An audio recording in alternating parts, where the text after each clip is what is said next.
शंकर भगवान के दो तरह के भक्त होते हैं।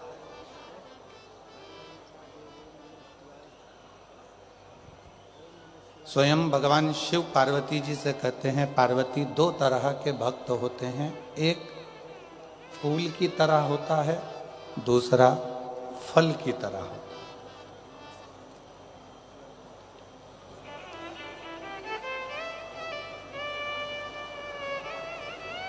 एक फूल की तरह है, एक फल की तरह। भगवान शंकर का जो भक्त होता है वो दो तरह का होता है। जैसे वृक्ष है, उसमें फूल भी आया और फल भी आया, उसमें फूल भी लग रहा है, फल भी लग रहा है।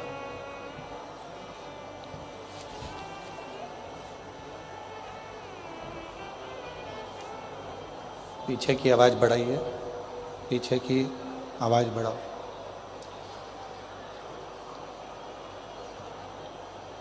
दो तरह के शिव जी के भक्त हैं। भगवान शंकर के भक्त दो तरह के हैं। जैसे वृक्ष में फूल भी लग रहा है, फल भी लग रहा है, उसी तरह दो तरह के भक्त होते हैं, एक फूल की तरह, एक फल की तरह। अब हम डबरा की जीजियों से पूछें, डबरा के जीजाओं से पूछें, बेटियों से पूछें, बेटों से पूछें, बुजुर्ग माता पिता से पूछें कि शंभू, पीछे की आवाज, पंडाल की आवाज खुलवाइए। दो तरह के भक्त हैं, डबरा की जीजियाँ, डबरा के जीजा, डबरा की मेरी बेटियां, बेटा, मेरे बुजुर्ग माँ बाप। एक बात बताएं कि भंवरा फूल पर आता है कि फल पर आता है? जम के बोलो जरा। भंवरा यदि उड़कर आएगा तो वो फूल के पास आता है कि फल के पास आता है? भंवरा हमेशा फूल के पास आता है, उसे फल से कोई मतलब नहीं है। क्यों? क्योंकि फूल सुगंध देता है, फूल रस देता है। भंवरा फूल के पास आता है और कीड़े फल के पास आते हैं। शिव महापुराण की कथा में शिव जी पार्वती जी से काशी में दो भक्तों की बात कर रहे हैं। दो तरह के भक्तों की बात कर रहे हैं, एक फूल की तरह होता है, एक फल की तरह होता है। भगवान शंकर का भक्त जो फूल की तरह है, स्वयं भी सुगंध में है और दूसरे को भी सुगंध दे रहा है। स्वयं भी श्री शिवाय नमस्तुभ्यम कह रहा है, दूसरों से भी तिलवा रहा है। स्वयं नमः शिवाय कह रहा है और दूसरे से भी नमः शिवाय तिलवा रहा है। स्वयं ओम नमः शिवाय बोल रहा है और दूसरे से भी ओम नमः शिवाय बुलवा रहा है। स्वयं एक लोटा जल चढ़ा रहा है और दूसरों से भी एक लोटा जल चढ़वा रहा है। स्वयं मंदिर जा रहा है और दूसरों को भी मंदिर तक भेज रहा है। समझ लेना कि मेरा शिव ऐसे ही फूल के पास आकर विराजमान होता है और उसी फूल के आनंद में रहता है, उसी फूल का आनंद। और जितनी मेरी डबरा की जीजियां बैठी हैं, जितने मेरे डबरावासी जीजा जी बैठे हैं, जितनी मेरी बेटियां, बेटा, मेरे बुजुर्ग माँ बाप जितने बैठे हैं, आपकी शिव भक्ति बता रहे हैं। अभी आदरणीय मंत्री जी कह रहे थे कि इतना भगवान शिव के भक्तों का सैलाब है।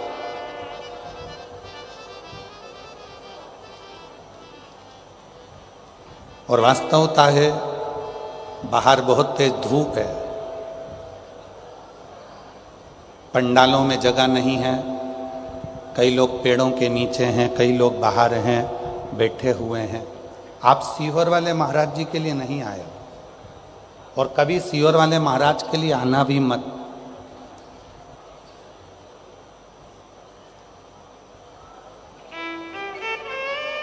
आप किसके लिए आए? उस देव अधिदेव महादेव के लिए अपना घर परिवार छोड़कर 3 घंटे के लिए शिव की कथा का रसतत्व ग्रहण करने के लिए। भगवान शंकर की विरल भक्ति को पाने के लिए, भगवान शंकर की भक्ति को ग्रहण करने के लिए, भगवान शिव के नाम को लेने के लिए, शिव भजन करने के लिए आए। आपको सीहोर वाले महाराज जी से कोई मतलब नहीं होना चाहिए। आपको तो केवल बाबा देव अधिदेव महादेव का भजन कैसे करा जाए, शिव जी की भक्ति कैसे करी जाए, शिव नाम कैसे लिया जाए, भगवान शंकर का गुणगान कैसे करा जाए, और कथा के पंडाल में बैठकर अपने दिल की बात अपने देव अधिदेव महादेव से, अपने पिता से कैसे कही जाए, ये बात आपके स्मरण में होना चाहिए।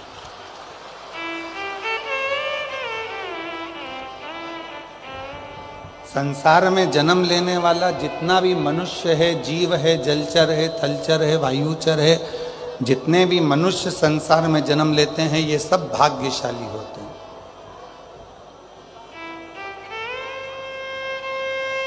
आप भाग्यशाली नहीं होते तो मनुष्य की देह मिलती ही नहीं। आप भाग्यशाली हैं इसलिए मनुष्य की देह मिली है। अगर भाग्यशाली नहीं होते तो कहीं खुजली वाला कुत्ता बन जाता, नाली में पड़े रहने वाला, गटर में रहने वाला सुंगरा बन जाते। यदि भाग्यशाली नहीं होते तो माथे का जू बन जाते और कोई भी निकाल के अंगूठे पर रख के निपटा देता। छिपकली बन जाते, कीट पतंगा बन जाते। भगवान शिव जी को धन्यवाद दिया करो कि हमें भाग्यशाली बनाया, इसलिए हमें मनुष्य का देह देकर पैदा करा। पर भाग्यशाली से भी बड़ा भाग्यशाली होता है, उसको कहते हैं सौभाग्यशाली। आप मनुष्य बनकर पैदा हो गए, भाग्यशाली हो। पर यदि आप शंकर जी के मंदिर में जाकर 1 लोटा जल रोज चढ़ा रहे हो तो समझ लेना आप सौभाग्यशाली हो। आप शिव जी के आनंदमय सुख में रहे। ये सौभाग्यशालीता जो भगवान शिव की अविरल भक्ति आपके हृदय में निवास करी।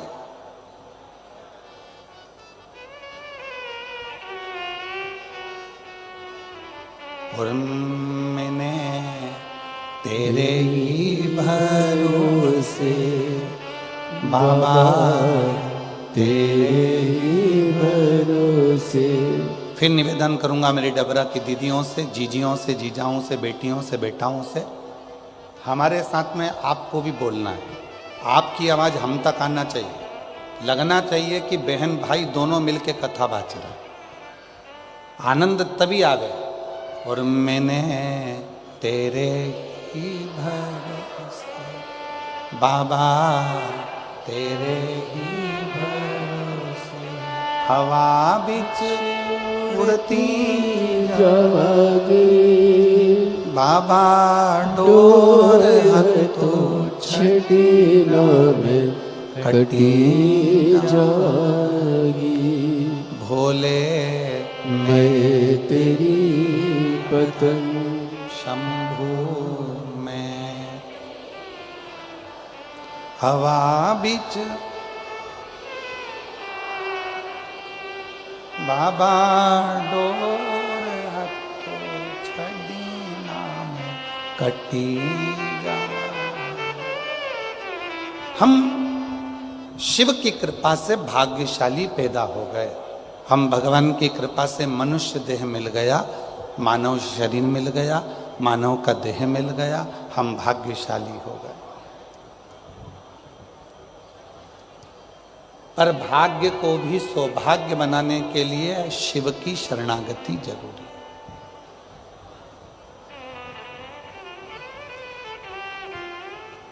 भगवान शंकर की शरणागति जरूरी है। 3 चीजें कही गई।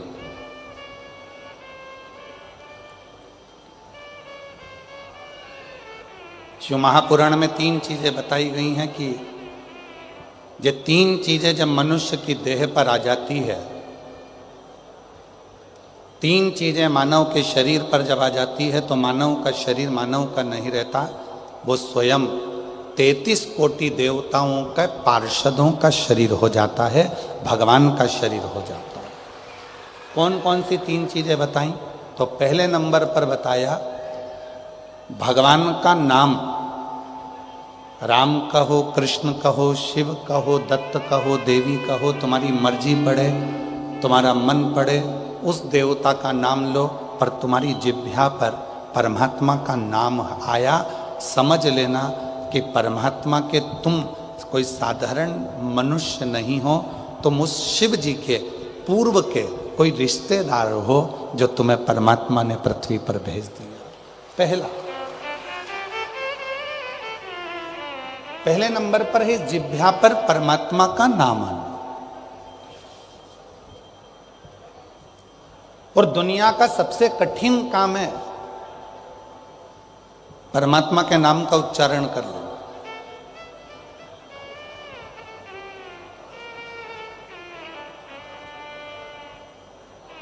आज के जमाने में माला पकड़ना सरल है,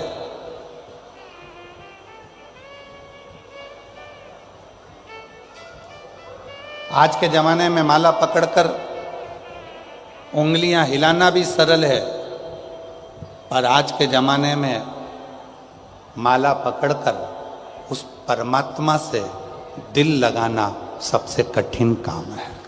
दुनिया का सबसे कठिन काम उस परमात्मा से दिल लगाना।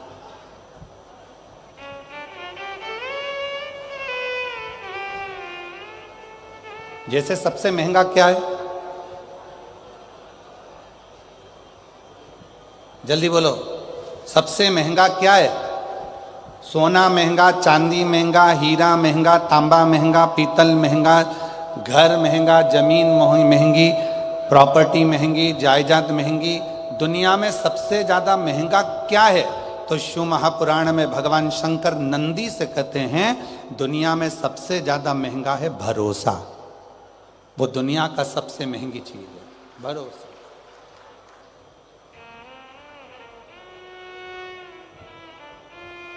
जिस पर भरोसा करोगे वो एक ना एक दिन तुम्हारे भरोसे को तोड़ देगा। जिस पे तुम्हें विश्वास है, अरे कैसी बात करता है, वो ऐसा कर ही नहीं सकता, नहीं वो तो मैंने खुद हाथ पकड़कर उसको चलना सिखाया, वो कभी मेरे लिए ऐसा बोल ही नहीं सकता। पर जब कानों में वो रिकॉर्डिंग आ जाती है तो मन में आता है कि मैंने इस पे इतना भरोसा करा था और इसने मेरे भरोसे को तोड़ दिया।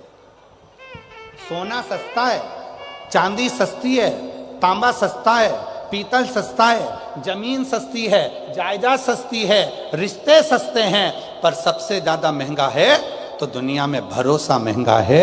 और वो भरोसा इतना महंगा है कि हर किसी पर करा नहीं जा सकता। उस भरोसे को बस कर सकते हो तो अपने आप पर करो। फिर निवेदन ने कल कहा था अपने आप पर, अपने बाप पर और अपने देव अधिदेव महादेव पर इतना भरोसा करना कि ये मुझे पार लगा सकता।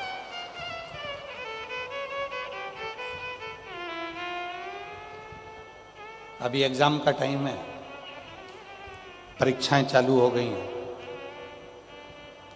10th, 12th, 8th सब क्लासों का एग्जाम का टाइम है। बच्चे लोग कहते हैं गुरुजी याद नहीं होता, बच्चे कहते हैं कि गुरुजी ध्यान में नहीं रहता, हमें क्या करना चाहिए? हमारा निवेदन है उन बच्चों से, किसी दुनिया के व्यक्ति में वो सामर्थ्यता नहीं है कि तुम्हें उन्नति की सीढ़ी पे चढ़ने से रोक दे।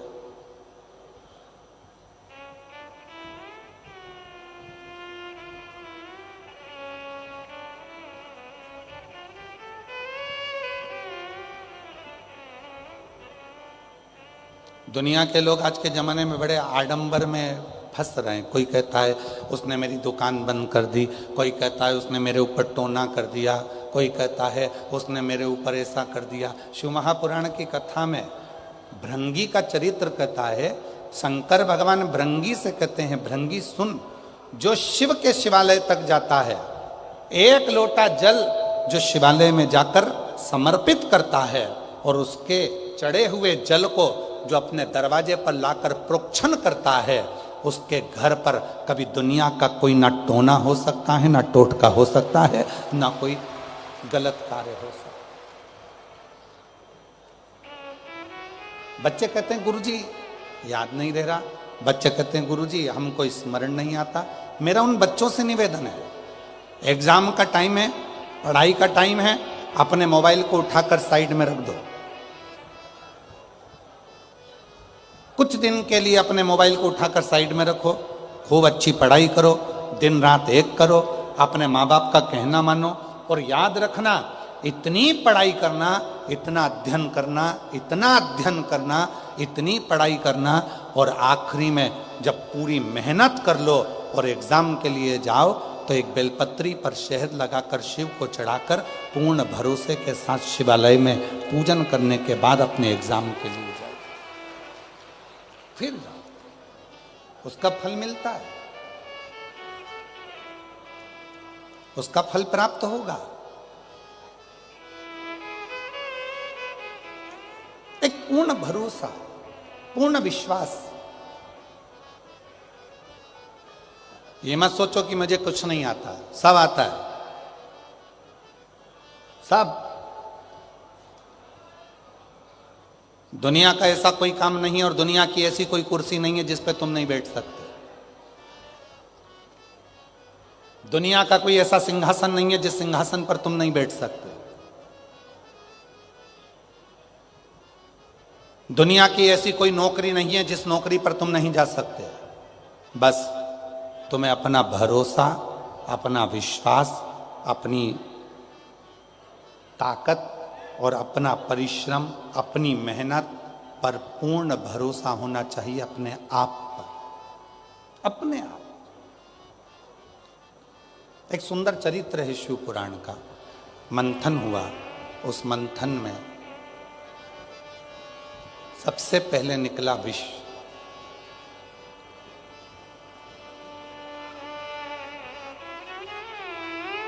देवताओं ने विचार करा कि इस विष को हम किसको देंगे, ये विष कहाँ ले जाकर किसको दें। ये विष निकला है, इस विष को हम किसको दें, इस विष को हम किसको ले जाकर दें। अब देवता विचार करने लगे, अगर ये विष हम किसी को देंगे वो पिएगा मर जाएगा, तो ये विष हम दें तो दें किसको दें, किसको प्रदान करें, किसको दिया जाए। विष के पात्र को लेकर 33 कोटि देवता मंथन करने लगे, विचार कर।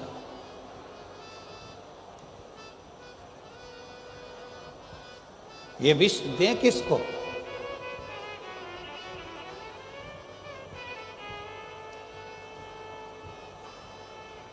आप लोगों में से बहुत सारे लोग ऐसे बैठे हैं जो चाहते हैं कि हमारे जीवन में हमें अमृत प्राप्त हो, विष नहीं चाहिए। कौन ऐसा व्यक्ति होगा जो जिंदगी में परमात्मा के दरवाजे पर जाकर भगवान देवाधिदेव महादेव से कहता होगा कि मुझे दुख दे दो, मुझे तकलीफ दे दो, मुझे कष्ट दे दो? कोई नहीं होता। फिर भी हमारे पूर्व के कर्म के अनुसार हमें वो दुख मिलता ही है। हमारे पूर्व के कष्ट, पूर्व का हमारा जो किया गया कर्म है उसके अनुसार हमें दुख प्राप्त होता ही है। इसलिए शिव पुराण बार बार कहती है,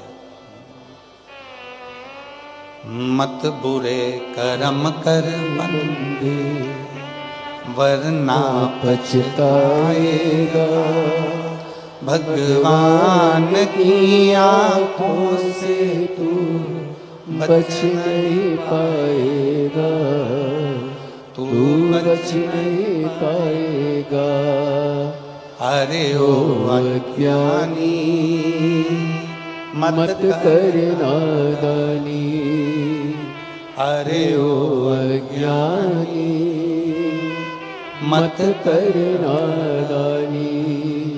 तेरे कर्म का फल भी तू ही पाएगा, जैसा किया तूने तेरे आगे आएगा। मत बुरे कर्म कर बंदे, वरना पछताएगा। भगवान की आंखों से तू बच नहीं पाएगा, तू बच नहीं पाएगा। अरे ओ अज्ञानी मत कर नादानी, अरे ओ अज्ञानी मत कर। नादानी। अपने कर्म का भोग अपने को भोगना है। सुख मांगोगे तो भी तुम्हें दुख मिल रहा है, हमारे पूर्व का कर्म है। अच्छा मांगा तो भी दुख मिल रहा है, हमारे पूर्व का कर्म। फिर किसी ने पूछा कि हमारे पूर्व के किए हुए कर्म को हम कहां पर जाकर काटें? जैसे गेहूं को चक्की पर ले जाना पड़ता है, वहां पिसा जाता है। बाल कटाना है तो नाई की दुकान पर जाना पड़ता है, बाल कट जाते हैं। उसी तरह अपने कर्म को काटने के लिए जो शिव महापुराण की कथा में जाकर बैठता है, उसका पूर्व का किया गया कर्म कट जाता है।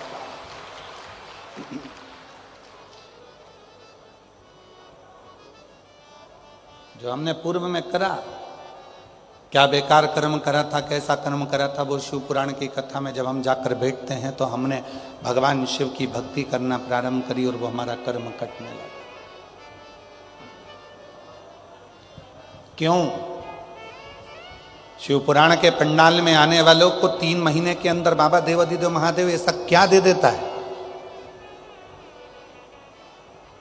कई लोग कहते हैं ये तो बहुत ऐसी, वो वैसा, ये ऐसा, वो वैसा, पर वो शिव महापुराण की कथा में जाकर पंडाल में जाकर बैठ गया, उसने पूर्व में कैसा भी कर्म करा होगा, उसका किया हुआ कर्म धीरे धीरे 3 दिवसीय शिव पुराण में, 5 दिवसीय शिव पुराण में, 7 दिवसीय शिव पुराण में उसका किया गया पूर्व का कर्म धीरे धीरे धीरे धीरे कटता चलेगा, कटता।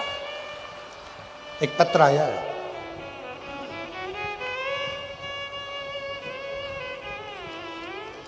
देखिए,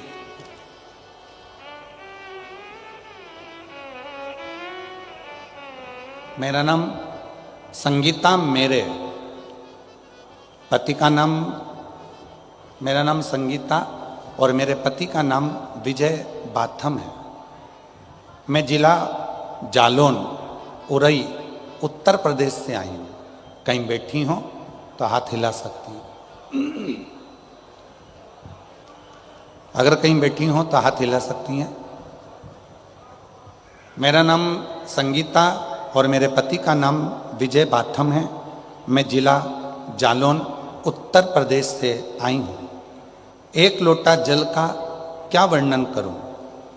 आप लोग एलईडी पे पत्र पढ़ रहे हो? आप लोग जम के तो बोलो, पढ़ रहे हो ना? 1 लोटे जल का क्या वर्णन करूं? कहीं बैठी हो संगीता विजय बाथम, जिला जालौन और उत्तर प्रदेश से, तो बेलपत्र लेने के लिए आ सकते हैं। 1 लोटे जल का मैं क्या वर्णन करूं? सीहोर के रुद्राक्ष का मैं क्या वर्णन करूं? मेरा बेटा 14 साल का है गुरुजी, जो ना चल पाता था ना बोल पाता था, दिमाग से विकलांग था गुरुदेव। ना वो बोलता था ना वो चलता था, दिमाग से भी वो विकलांग था। आज बाबा की कृपा से चलता भी है, बोलता भी है और अपना काम स्वयं कर लेता है। मैं बाबा को धन्यवाद देने के लिए आई हूँ, बाबा को प्रणाम करने के लिए। पूर्व का कर्म, शिव महापुराण की कथा में बैठकर जब हम कथा का रसतत्व करते हैं, ग्रहण करते हैं, तो हमारा पुराना कर्म कटते चले जाता है, कटते चले जाता है। एक पत्र और है।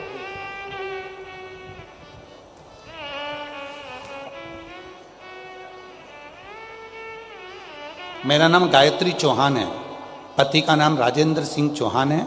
मैं बरुआ तहसील लाहार जिला भिंड मध्य प्रदेश से आई हूँ। कहीं बैठी हैं तो हाथ हिला सकती हैं।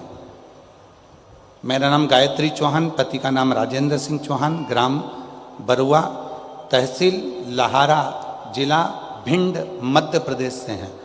कहीं बैठी हों तो हाथ हिला सकती हैं, और अगर कहीं बैठी हों तो हाथ हिला सकती हैं। आई हैं? बच्चा आया है साथ में तो उसको लेकर आ सकते हैं अगर आया हो। गुरुजी, मेरी शादी 1998 में हुई थी, पर संतान का कोई योग नहीं बना। डॉक्टरों ने भी स्पष्ट शब्दों में बोल दिया था कि कभी मां नहीं बन सकती। हम पति पत्नी बुरी तरह से हार चुके थे, करते भी तो क्या। फिर गुरुजी, मैंने आपकी टीवी पर कथा सुनी, मन में एक उम्मीद की किरण जागी। मैंने पहली बार आंकड़े की जड़ का उपाय, पशुपति व्रत और दतिया के पंडाल में बैठकर कथा सुनी। दतिया के पंडाल में आप कहते हो कि पंडाल की मिट्टी को गर्भ से लगाने से संतान की प्राप्ति होती है। मैंने 27 साल हो गए थे शादी को, औलाद नहीं थी। विश्वास लेकर दतिया आ गई, वहाँ की मिट्टी को पेट से लगाया, और बाबा की कृपा से 24 अक्टूबर 2024 को 27 साल के बाद मेरे घर में संतान की प्राप्ति हुई।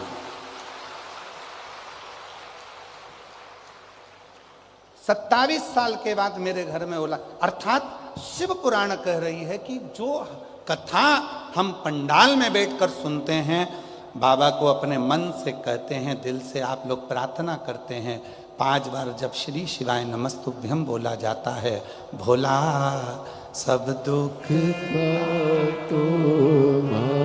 जब हम और आप प्रार्थना करते हैं, बाबा से कहते हैं कि मेरे दुख को काट दीजिए, शिव कृपा से, शंकर की करुणा से, शिव की उदारता से जब वो दुख बाबा की कथा में बैठकर कटना प्रारंभ होता है, हमारे पूर्व का कर्म धीरे धीरे कट जाता है, तब मेरा देव अधिदेव महादेव तुम्हारी झोली 3 महीने में भर ही देता है। ये निश्चित है। बोल बम का नारा है।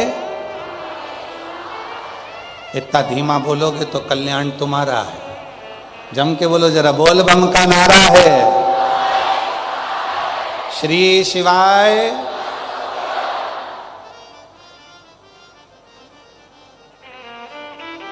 कोई जल्दी बनता है, कोई लेट बनता है, शिव को जल चढ़ाने वाला एक दिन से जरूर बनता है, बनेगा।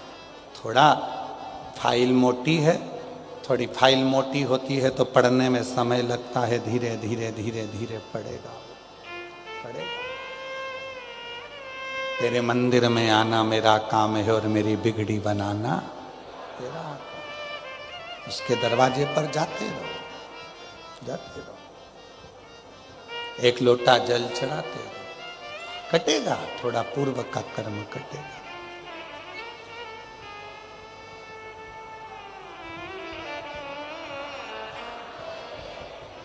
आएगा। अपने हृदय की बात हर किसी से नहीं कहना चाहिए। अगर कहना है तो अपने देव अधिदेव महादेव से कहना चाहिए।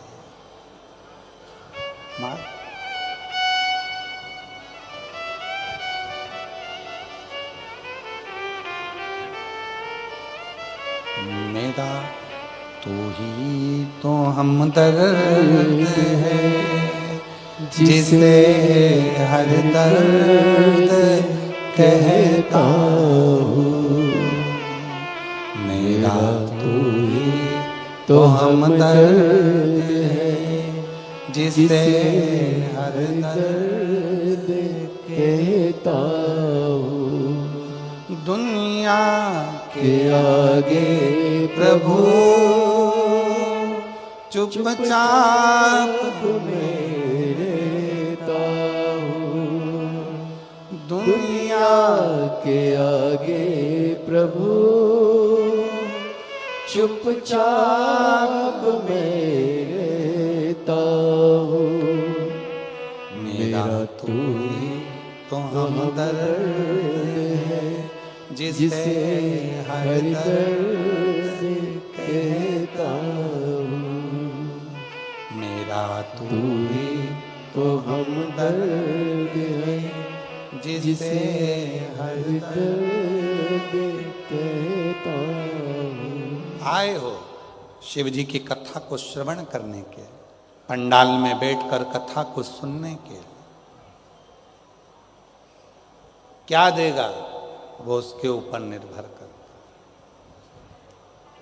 शादियों का सीजन चल रहा है।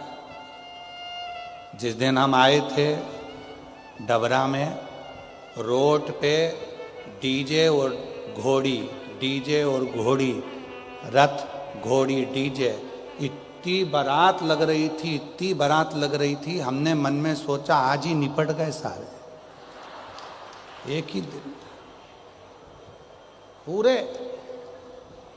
आज की आज सबका ब्याह हो गया।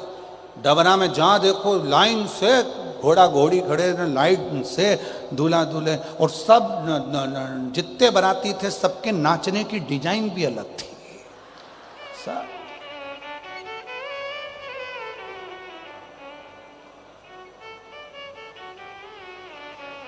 सबके डीजे की धुन में गाने भी अलग अलग थे। कोई गाना था चिन चिन चू चिन चिन चू चिन चिन चू, सब। और एक जगह बज रहा था तुझे दूल्हा किन्ने बनाया, सब दूल्हा। और कहीं कहीं गाना बज रहा था बहारो फूल बरसाओ, पहली बार आया है।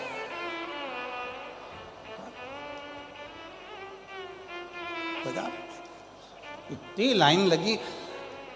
हमने तुरंत, हमारे साथ में यशराज महाराज जी थे, तो यशराज महाराज जी से हमने कहा इतनी शादी हो रही है, इतनी शादी हो रही है, तो इतनी शादी तो सब शादी वाले घर में होंगे, यहाँ शिव पुराण की कथा सुनने कौन आएगा। पर गजब है, जिसकी जिसकी रिश्तेदारी जिससे होती है उसके यहाँ लोग पहुंच ही जाते हैं।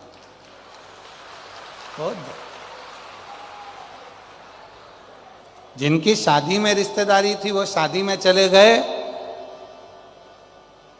जिनकी रिश्तेदारी जहां थी वो वहां चले गए। पर आपका संबंध मेरे भोले बाबा से था, इसलिए आप शिव महापुराण की कथा, ये आपका संबंध। अब वो शादी में गए तो उनको विदाई में साड़ी मिलेगी, अच्छी मिल गई तो पहन लेगी, बेकार मिल गई तो बहू को दे देगी, और अच्छी मिल गई तो बेटी को दे देगी, और अगर थोड़ी भी साड़ी गड़बड़ मिली तो जब अपने डबरा में भागवत जी होगी तो चढ़ा देगी। सीधी सीधी बात है, भले तुम्हें बुरा लग जाए, और जो सही है वो सही है। वहां विदाई में, शादी में साड़ी मिलती है, वहां विदाई में मिठाई का डब्बे में 4 खोपरा पाक, 6 मठरी, बोलो बोलो सही है, और 3 बालूशाही धरी हुई मिलती है। शादी में, विदाई में साड़ी मिलेगी, कपड़ा मिलेगा, 500 का लिफाफा मिलेगा, मिठाई का डब्बा मिलेगा। पर ये शिव महापुराण की कथा में जो तुम 3 दिन तक बाबा की इस पवित्र आनंदमय शादी में आए हो, यहाँ से ना तुम्हें साड़ी मिलेगी, ना तुम्हें मिठाई का लिफाफा, ना डब्बा मिलेगा, ना तुम्हें पैसे का लिफाफा मिलेगा। बस इतना जरूर मिलेगा कि तेरी जिंदगी के जितने दुख हैं, तेरी जिंदगी के जितने कष्ट हैं, तेरी जिंदगी की जितनी तकलीफ है, मेरा देव अधिदेव महादेव वो सब अपने पास रख लेगा और तुझे खुशी खुशी यहाँ से विदा कर देगा, प्रसन्न चित्त में भेजेगा, वो यहाँ से सुख देकर रहेगा।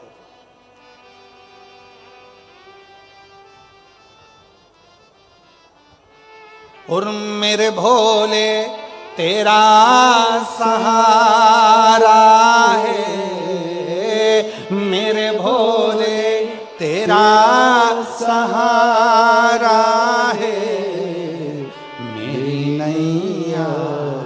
का तू किनारा है, मेरी नैया का तू किनारा है। मेरे बाबा तुझे पुकारा है, मेरे बाबा तुझे पुकारा है, मेरी नैया का तू किनारा है, मेरी नैया नैया का तू किनारा है। उसकी शरणागति में जब हम बैठेंगे सुख का अनुभव होगा। और कितना अनुभव। कथा चालू हुई, उसके पहले का समय निकाल लो। धूप अपनी तीव्र तेज देता है। किसी भी पंडाल में जाकर कभी भी शिव पुराण की कथा सुनना, कितनी भी तेज गर्मी पड़ रही हो, कितनी भी तेज धूप पड़ रही हो, जैसे ही शिव पुराण की कथा चालू होगी, धूप कितनी भी तेज पड़ रही हो, पर कथा जितनी देर तक चलती है उतनी देर तक सूरज को भी अपनी रोशनी कम करना पड़ता है, शिव भक्त के लिए थोड़ी छाया करना पड़ता है। और जो बाहर बैठे होंगे वो अंदाजा लगा रहे होंगे कि जब से कथा चालू हुई तब से सूर्य के नीचे एक बादल का टुकड़ा आकर अड़ जाता है और वो शिव भक्तों को थोड़ी थोड़ी छांव कर देता है, उसको छाया करता है, शीतलता देता है। उसकी कृपा है, करुणा है, दया है। क्या नहीं देता वो? यदि विश्वास पक्का है, फिर निवेदन आप सबसे सरल है कलयुग में भगवान शिव की विरल भक्ति। कुछ नहीं देना है, एक लोटा जल सारी समस्या का, कुछ नहीं देना। आडंबर में पढ़ना नहीं है, ढोंग ढकोसले में पढ़ना नहीं है, इधर उधर कहीं फालतू के प्रपंच में पढ़ना नहीं है। जैसे ही थोड़ी बहुत तकलीफ आए, लोटा उठाओ, मंदिर जाओ, शिव जी को जल चढ़ाओ, मंदिर में झाड़ू पोछा करो, उसका फल मिलता है। एक पत्र आया है, देखिए, बड़ा सुंदर पत्र देखिए।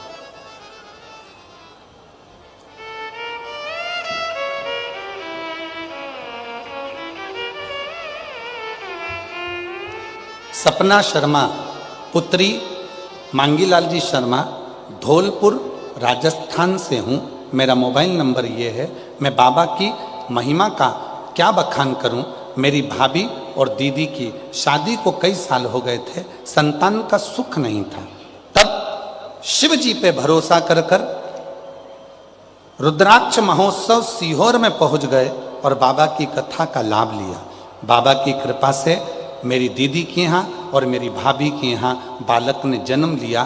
दोनों के फोटो लगा रही हूँ। कई सालों के बाद जब डॉक्टर ने भी आस छोड़ दी, तब संतान का सुख। और एक पत्र और बड़ा ध्यान से देखिए।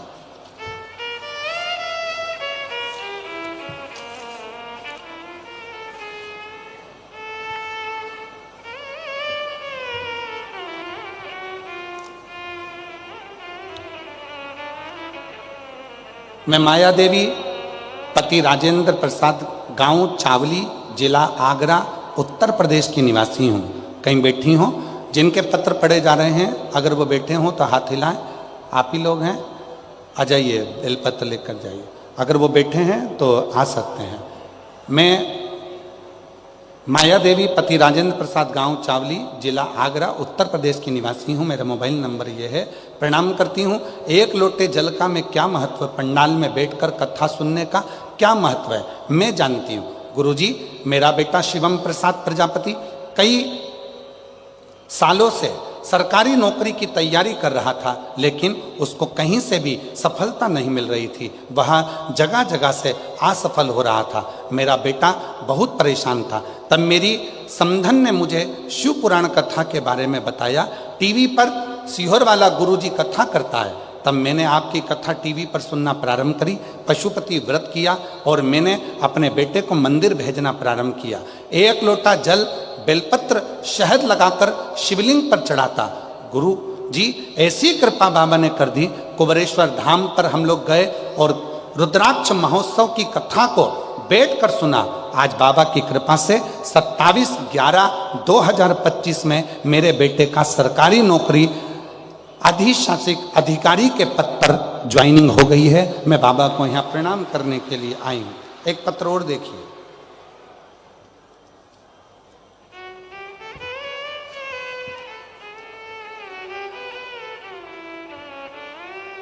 डोली पाठक, मेरे पति का नाम विजय पाठक, मैं जवाहरगंज गंगापुरा डबरा की निवासी हूँ। मैं जवाहरगंज गंगापुरा डबरा की निवासी हूँ। कहीं बैठी हो तो हाथ हिला सकती हैं। डबरा से गंगापुरा डबरा, जवाहरगंज गंगापुरा डबरा की निवासी हूँ। गुरुदेव, 1 लोटे जल और पशुपतिनाथ व्रत का मैं वर्णन करना चाहती हूँ। मेरा बेटा 3 साल से सरकारी नौकरी की तैयारी कर रहा था। पहली बार पेपर दिया, नहीं हुआ, नहीं निकला। तब मैंने उसे बाबा पे 1 लोटा जल चढ़ाने को कहा। तब वह रोज मंदिर जाता, जल चढ़ाता, बाबा का जाप करता और 2023 में उसने एसएससी का फॉर्म भरा, पेपर दिया और बेलपत्र पे शहद लगाकर बाबा को चढ़ाया और बाबा की कृपा से आज मेरा बेटा सरकारी नौकरी में लग गया। मैं बाबा को यहाँ धन्यवाद देने के लिए आई हूँ।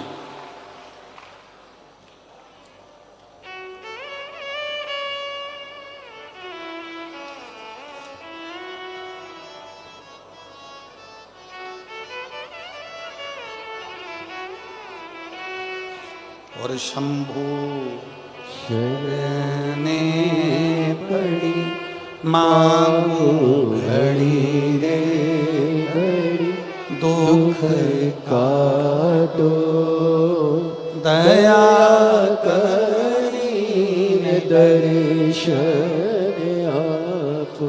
अब इन पत्रों में, अभी तो पत्रों का ढेर लगा हुआ है, हम लोग तो इतना नहीं पढ़ पाएंगे। आज ही आज के पत्र हैं ये जितने पत्र देख रहे हो आप लोग टीवी पर, ये केवल आज के पत्र हैं।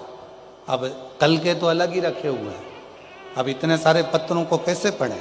और इन सब पत्रों में मेरे भोले बाबा ने जो आपको दिया है उसका वर्णन इन पत्रों में आपने किया है, जो मेरे शिव जी ने। और अगली तैयारी फिर रखना डबरा वालों, जितने पंडाल में बैठकर कथा का तत्व ग्रहण कर रहे हैं, पेड़ों के नीचे बैठे हैं, रोडों पर बैठे हैं, बाहर बैठे हैं, रेलवे स्टेशन तक जाकर ग्राउंड में बैठे हुए हैं, नहीं है पंडाल में जगह, पर आप जहां बैठकर कथा को सुन रहे हो, विश्वास रखना मेरा भोले बाबा तुम्हारा भी एक पत्र इस व्यासपीठ पर जल्दी ही भेजेगा। ये निश्चित भेजेगा।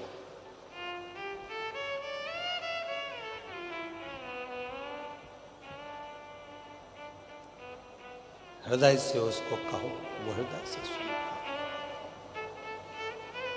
भक्ति देखो सबसे सरल, आप और हम अगर सतयुग में जन्म लेते तो हमें पूजन अर्चना ज्यादा करना पड़ती। आप और हम त्रेता में जन्म लेते तो हमें तप साधना ज्यादा करना पड़ता। आप और हम द्वापर में जन्म लेते तो हमको तप साधना ज्यादा करना पड़ता।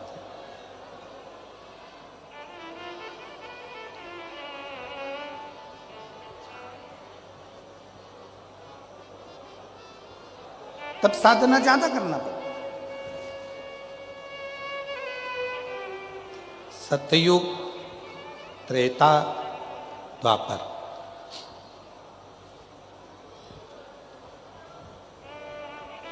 यज्ञ करो, अनुष्ठान करो, जप करो, साधना करो, व्रत करो, पर यदि आज आप और हम कलयुग में जन्म लिए हैं तो ना हमको बहुत यज्ञ करने की जरूरत पड़ेगी, ना हमें बहुत साधना करने की ज़रूरत पड़ेगी, ना हमको ज़्यादा तप करने की ज़रूरत पड़ेगी, ना हमको ज़्यादा व्रत करने की ज़रूरत पड़ेगी। कलयुग में तो केवल नाम धारा जितना भगवान का नाम ले सकते हो और एक लोटा जल चढ़ा सकते हो चढ़ाओ। कलयुग में शिव अपने आप प्रसन्न